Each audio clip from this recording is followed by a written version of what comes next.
शरणागति होती क्या है ये लोग नहीं जानते, बोल देते श्री कृष्ण शरणम मम, लेकिन शरणागति का मतलब क्या है ये पता नहीं।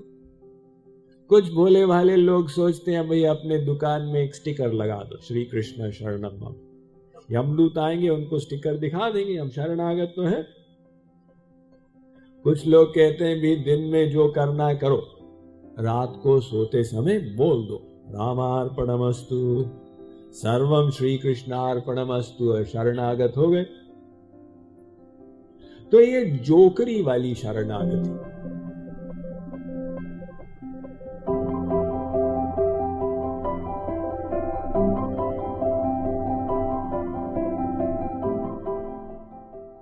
एक बार एक संबलपुर का व्यक्ति तीर्थ स्थान गया, उसकी बड़ी इच्छा थी कि हम गुरु बनाएं। तो एक बाबा जी की कुटिया में पहुंचा, उसने कहा महात्मा जी मैं गुरु बनाना चाहता हूं, आप कृपया मुझे अपना शिष्य बना लीजिए। तो बाबा जी ने उसका कान फूंक दिया, होता है संसार में, कान फूंक दिया, जा बेटा तू बना शिष्य और मैं बना गुरु। तो शिष्य ने कहा गुरु जी आपने मुझे दिया क्या है? अरे क्या दिया, तुझे गोलोक दे दिया है, जब तू मरेगा मैं तुझे गोलोक के गेट पे मिलूंगा, तुझे अंदर करा दूंगा, चल अब मेरी दक्षिणा निकाल।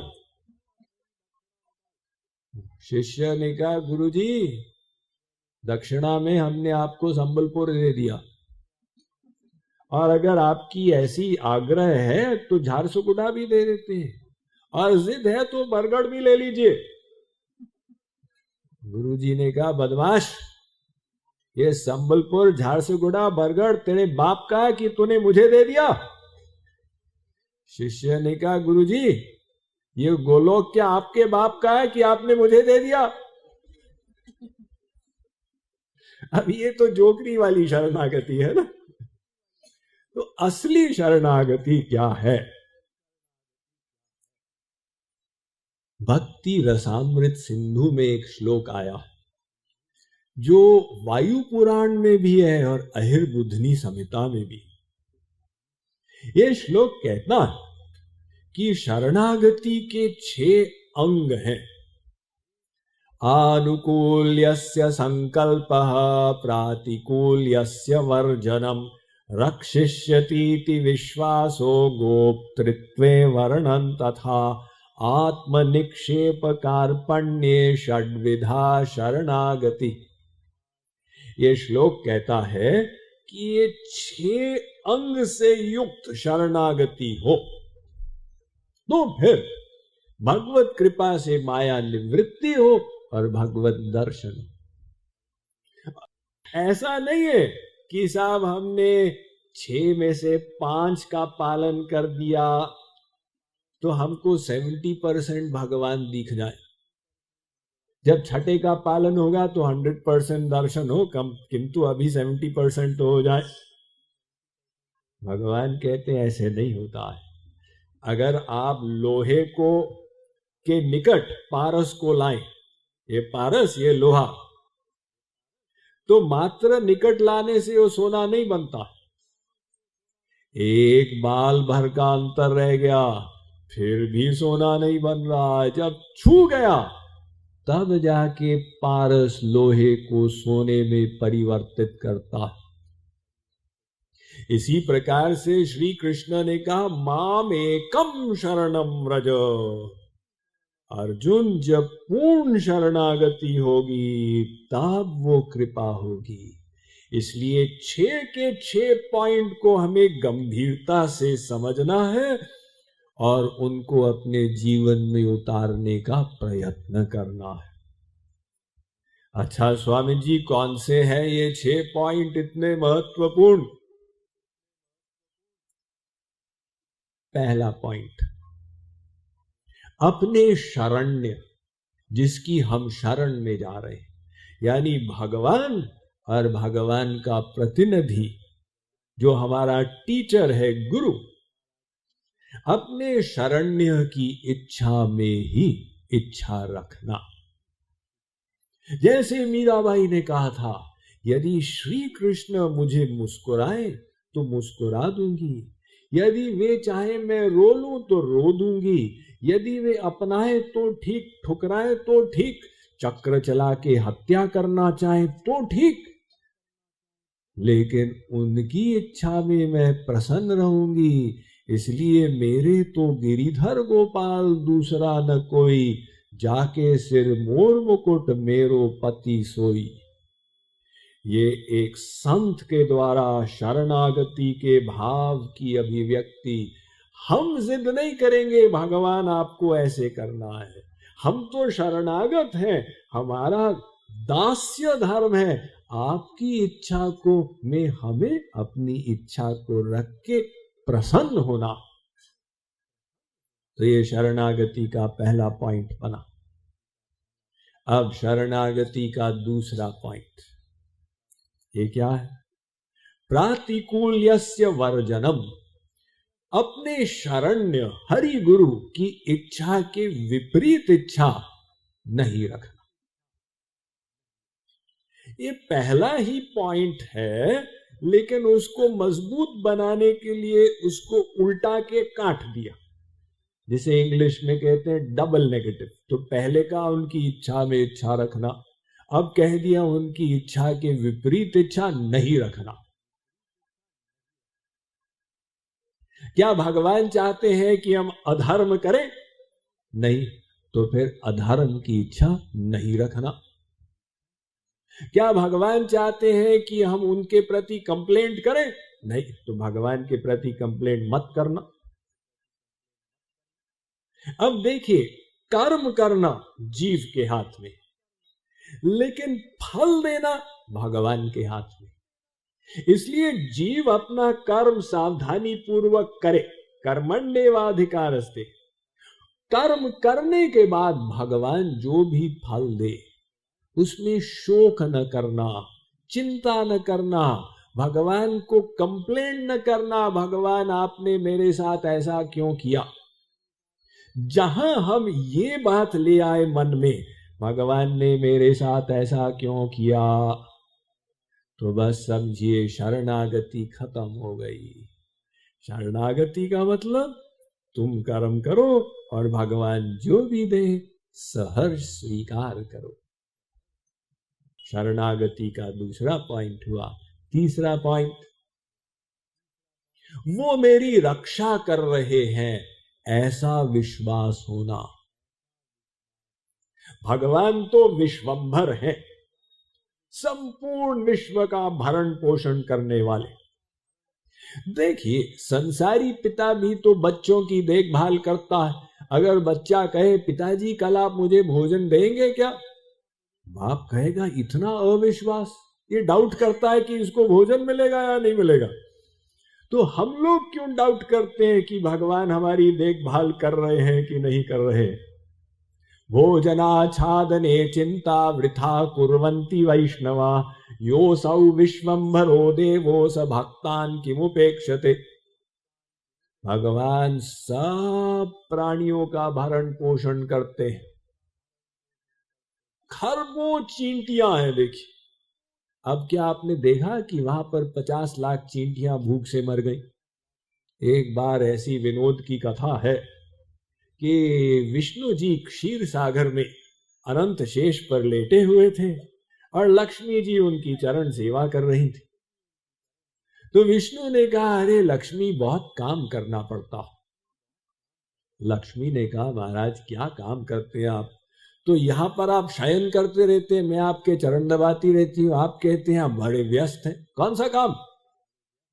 विष्णु ने कहा, अरे लक्ष्मी ये तो मेरा बहिरंग स्वरूप, अंतरंग रूप में मैं सबके अंदर बैठा हूं, उनकी देखभाल कर रहा हूं, सबके भोजन की व्यवस्था करनी पड़ती, चाहे पक्षी हो चाहे कुछ भी हो। अब देखो, ये पक्षियों के लिए कोई गोडाउन नहीं होता है कि साल भर के लिए स्टॉक करके रख ले, प्रतिदिन उनको व्यवस्था करनी, और इतने सारे पक्षी, तो मुझे इतने काम करने पड़ते। लक्ष्मी ने सोचा कि भगवान तो थोड़ा अतिशयोक्ति कर रहे हैं, हमारे पतिदेव तो अगले दिन उसने कहा इनकी परीक्षा लेते हैं। उसने एक डिब्बी में एक चींटी को डाल के बंद कर दिया, देखते हैं भगवान इसकी भोजन की व्यवस्था करते हैं कि नहीं करते। अब रात में डिब्बी खोली तो चींटी तो बड़ी स्वस्थ तंदुरुस्त अपना मटक रही थी। लक्ष्मी ने सोचा कि ये तो अभी से भूख के कारण अधमरी हो जानी चाहिए थी, इसको क्या हो गया? तो देखा कि डिब्बी बंद करते समय उनके सिर से एक चावल का दाना नीचे गिर गया था और चींटी को अपना आहार प्राप्त हो गया था। तो भगवान फैक्ट में विश्वंभर है, इसलिए भक्त को निश्चिंत होना चाहिए कि वो भगवान मेरी देखभाल कर रहे हैं, करेंगे। विश्वास उनकी रक्षा में। तीसरा पॉइंट था। अब चौथा पॉइंट, भगवान की विभिन्न कृपाओं के प्रति कृतज्ञता का भाव रखना। देखिए, एक तो अंतिम कृपा है जब योग माया स्वरूपा शुद्ध सत्व मिलेगा, जिससे माया जाएगी, भगवत ज्ञान प्रेम युक्त हम भगवत प्राप्ति कर लेंगे। ये तो अंतिम कृपा। लेकिन रास्ते में भी अनेक कृपाएं हो चुकी। कबहुक करी करुणा नर देहि, देत ईश बिनु हेतु स्नेहि। मानव शरीर मिला, ये भी तो कृपा थी। और फिर इस मानव शरीर में हम जो वायु भक्षण करते हैं, ये भी भगवान की कृपा है। हम जिस पृथ्वी पर खड़े हैं, ये भी कृपा है। भगवान की अनेक कृपाएं हैं। हम जो भोजन करते हैं, ये भी कृपा। अब भले आप अर्पित करें या न करें, बिना भगवान के प्रसाद के आपको भोजन मिल ही नहीं सकता। अब कोई हमारे लिए भोजन लाए तो हमने कहा, देवी जी ये सब्जी किसने बनाई? उन्होंने कहा, स्वामी जी ये तो मैंने बनाई। मैंने कहा, आपने बनाई है तो आपने आलू बनाया या आपने गोभी बनाई? नहीं स्वामी जी, वो आलू गोभी तो नहीं बनाए, तो पतिदेव खरीद के लाए थे बाजार से, हमने उसको साफ करके भून दिया। तो बताइए कि आलू को और गोभी को बनाया किसने? किसी के पास ये टेक्नोलॉजी है कि आप मिट्टी को आलू में परिवर्तित कर दें? आप जाइए बुर्ला इंस्टीट्यूट ऑफ टेक्नोलॉजी इत्यादि और उनसे पूछिए, क्यों जी हम एक ऐसी फैक्ट्री लगाना चाहते कि एक तरफ से मिट्टी डाली जाए और दूसरी तरफ से आलू गोभी आ जाए। आपके पास ऐसी टेक्नोलॉजी है? तो प्रत्येक विश्वविद्यालय विश्व का कह देगा, हमारे पास ऐसा विज्ञान नहीं है। तो ये जो आलू इत्यादि जो भी बनता है, भगवान के विज्ञान से बनता। अर्थात हम जो भी खाते हैं उनकी कृपा से ही खाते हैं, वो उन्हीं का प्रसाद। तो हमको जो प्रतिक्षण प्रसाद मिलता, कम से कम हम आभारी रहे।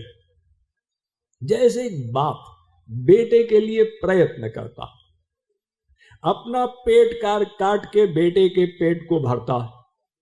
अब बेटे को कहो कि तुम धन्यवाद दो, बेटा कहता है धन्यवाद क्या दें, बाप अपनी ड्यूटी कर रहा, उसके बाप ने उसके लिए किया, वो मेरे लिए कर रहा। इसको हम कहेंगे कृतघ्नी। तो भगवान के प्रति हमें कृतघ्नी नहीं, कृतज्ञ बनना है। कृपा को रियलाइज करें, ये शरणागति का चौथा पॉइंट हो गया। अब शरणागति का पांचवा पॉइंट, ये क्या है? अपना सर्वस्व भगवान का समझना। मेरा नहीं है, सब उनका है। मैं तो खाली हाथ आया था और खाली हाथ चला जाऊंगा, ये इसको मैं अपना कैसे मान लूं? ये तो विनोद की बात है ना। रामकृष्ण परमहंस ने कहा कि भगवान 2 बार मुस्कुराते हैं। प्रथम बार तब मुस्कुराते हैं जब 2 भाई अपने बाप की प्रॉपर्टी का बंटवारा करते हैं। वो टेप लेकर जमीन को नापते हैं, वहां पर बाउंड्री लगा के बोर्ड लगा देते हैं, एक कहता है ये मेरा, दूसरा कहता है ये मेरा। भगवान मुस्कुराते हैं कि तुम्हारा क्या है संसार, तुम्हारे से पहले भी पृथ्वी थी और तुम्हारे बाद में भी रहेगी। और दूसरी बार भगवान तब मुस्कुराते हैं जब बेटा बीमार है, मां रो रही है, डॉक्टर आया, डॉक्टर कहता है रोइए मत, मैं बचा लूंगा आपके बेटे को। तो भगवान मुस्कुराते हैं कि डॉक्टर साहब, जन्म और मृत्यु का निर्णय आप करते हैं कि मैं करता हूं। तो ये सारा संसार भगवान का है। द्वयक्षरं तु भवेन् मृत्युर्त्रयक्षरं ब्रह्म शाश्वतम। 2 अक्षरों को आत्मसात करने से बंधन हो गया, 3 अक्षरों को आत्मसात करेंगे तो भगवत प्राप्ति हो जाएगी। कौन से 2 अक्षर? ममेति तु भवेन् मृत्युर्न ममेति ब्रह्म शाश्वतम। मेरा मेरा करने से बंधन हो गया, मेरा नहीं, मेरा नहीं, इससे मुक्ति हो जाएगी। तो ये भाव रखना, इसी भाव का प्रदर्शन किया राजा रघु ने। भगवान राम के पूर्वज, राम को कहते हैं ना रघुनाथ, यानी रघुकुल के जो नाथ हुए, तो राम के पूर्वज थे रघु, दलीप के पुत्र। ये हमारे भारतीय इतिहास में एक बहुत बड़े दानी माने गए। तो राजा रघु ने एक बार विचार किया कि मैंने जो भी इकट्ठा किया अपनी प्रजा से कर के टैक्स के रूप में किया, अपने लिए नहीं, इन्हीं को देने के लिए। तो राजा रघु ने कहा चलो फिर हम विश्वजित यज्ञ करते हैं। स विश्वजितमाजहरे यज्ञम सर्वस्व दक्षिणम आदानम इव सर्गाय सताम वारिमुचामिव। विश्वजित यज्ञ का नियम ये है कि जो कुछ है सब दान कर दो, कुछ न बचे। रघु ने कहा जैसे बादल पृथ्वी से जल खींचते हैं अपने लिए नहीं, पृथ्वी को लौटाने के लिए, ऐसे ही मुझे भी करना चाहिए। उन्होंने विश्वजित यज्ञ संपन्न किया और एक भिखारी का वस्त्र पहन के मिट्टी के पात्र में भिक्षा करके और जीवन निर्वाह प्रारंभ किया। तो अपने बाहर राज्य में घूमने लगे, एक वृक्ष के नीचे जाके बैठे। वहां पर कुछ लोग बैठकर चर्चा कर रहे थे कि हमारे राजा बहुत बड़े दानी हैं, रघु ने तो सभी कुछ दान कर दिया। अब उनको ये नहीं पता कि ये भिखारी रघु ही है। बात रघु के कानों में गई। रघु ने कहा है तुम लोग क्या बात कर रहे हो? क्या बात कर रहे हैं? यही बात कर रहे हैं, अपने राजा की प्रशंसा कर रहे हैं, वो कितने बड़े दानी हैं। रघु ने कहा खबरदार, दोबारा ऐसा मत बोलना, तुम्हारे राजा ने कुछ दान नहीं किया। नागरिकों को गुस्सा आ गया, तुम कौन होते हो हमारे राजा की निंदा करने वाले, जबान खींच देंगे। रघु ने कहा जाओ अपने राजा से पूछो, जब वो संसार में आया था तो अपने साथ कुछ लाया था क्या? खाली हाथ आया था, खाली हाथ जाने वाला। अपना क्या है जो उसने दान किया? तो इसीलिए अपना सर्वस्व हरि गुरु का समझना, ये शरणागति का 5वां पॉइंट बना। अब इसके बाद शरणागति का 6ठा पॉइंट, ये क्या है? समर्पण करना। और मैंने समर्पण कर दिया इसके अहंकार को भी समर्पित कर दे। अर्थात घमंड न पाल लेना कि मैं विशेष हूं, मैं खास हूं, मैंने शरणागति कर ली। उस सब का क्रेडिट भगवान की कृपा को देना। अगर मुझसे कुछ भी अच्छा हुआ, ये सब उनकी कृपा से हुआ, वरना मैं कलयुग का जीव, मुझे ये बुद्धि ही कहाँ आती कि मैं कुछ शुभ कार्य करता। यानी अहंकार न आने पाए, अहंकार का भी समर्पण करना है। यदि अहंकार आ गया, अरे मैं तो शरणागत हूं, दूसरे लोग शरणागत नहीं है, बस फिर आप शरणागत नहीं है। शरणागति का लक्षण है, शरणागत जो होगा वो कभी नहीं सोचेगा मैं तो शरणागत हूं। जो भक्त होगा वो कभी नहीं सोचेगा मैं तो भक्त हूं। एक वैष्णव, उसका नियम था कि वो वैष्णव के घर में ही रात बिताता था। अब वो यात्रा के लिए निकला तो एक गांव में पहुंचा, उसको रात बितानी थी, तो कैसे बिताए? उसने जाकर किसी से पूछा। लोगों ने कहा देखिए इस गांव में तो वैष्णव नहीं, उस गांव में सब वैष्णव ही वैष्णव, वहां चले जाइए। तो दूसरे गांव पहुंचा, एक से पूछा क्यों जी आप वैष्णव है क्या? उसने कहा राम राम राम, मैं वैष्णव बिल्कुल नहीं हूं, ये वैष्णव है उसके घर जाओ।